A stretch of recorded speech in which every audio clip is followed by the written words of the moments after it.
The doctor's words hung in the air like smoke. About her baby.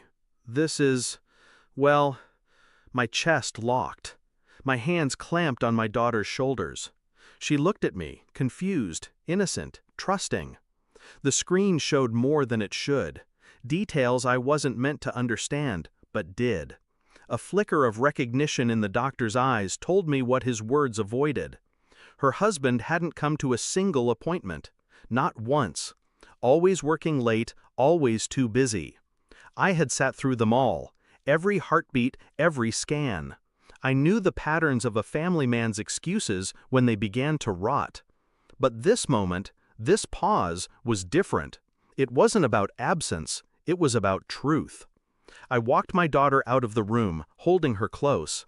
My face was calm, my mind wasn't. The suspicion rooted itself quickly. Her husband's distance. The way he looked at her belly, not with pride, but discomfort. As if every kick reminded him of something he didn't want to face. At dinners, he checked his phone instead of her eyes. When she spoke about baby names, he nodded without listening. He touched nothing, no crib, no folded clothes, no future. But my daughter believed. She still called him supportive. She still excused him. I said nothing. I only observed. Years of being lied to had trained me. Silence is the best listener. I watched the way he lingered at the door after calls, how his messages arrived with the flicker of a smile, never for her. I smelled perfume on his jacket that wasn't hers. One evening, she showed me a picture of him at work, a team photo. I noticed the same perfume on the woman standing too close to him. The lie wasn't hidden, it was flaunted. And the baby, my grandchild, had just been caught in the crossfire. I started quietly. I followed. I noted schedules. I tracked calls. My daughter never knew. I shielded her from my shadow work. His nights stretched too long, his explanations too thin. I pulled his phone records. Late-night calls to the same number. Daily messages. Hundreds. I visited the hospital again, alone this time. I asked the doctor questions my daughter wouldn't. Blood type, genetic markers, subtle discrepancies whispered in clinical terms. I knew enough to stitch the truth together. The child wasn't his. The knowledge sat inside me like ice. I didn't rage, I didn't confront. I built, piece by piece, a wall of proof. DNA samples lifted from a glass he carelessly left behind. Results rushed to a lab I trusted. When the file came back, it confirmed what the silence in my chest already knew. I waited for him in the living room one night. The house was dark, except for a single lamp.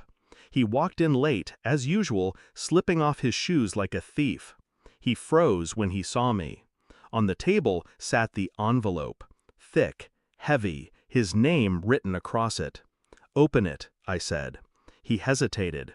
His eyes darted to the stairs, where my daughter slept, still dreaming of loyalty. "Open it." He obeyed. His hands shook. The papers spilled out, clinical and merciless. DNA reports, records, photographs. He read enough before his face collapsed. This isn't... I cut him off with a glance. You knew. You abandoned her anyway. You left her carrying a truth you never had the courage to face. He sank into the chair, broken. I stayed standing, cold, silent.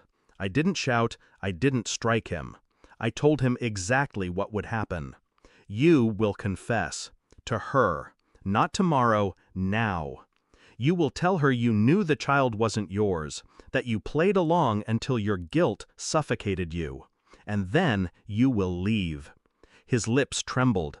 If I tell her, she'll know the truth anyway, because I'll tell her myself. The words landed harder than any blow.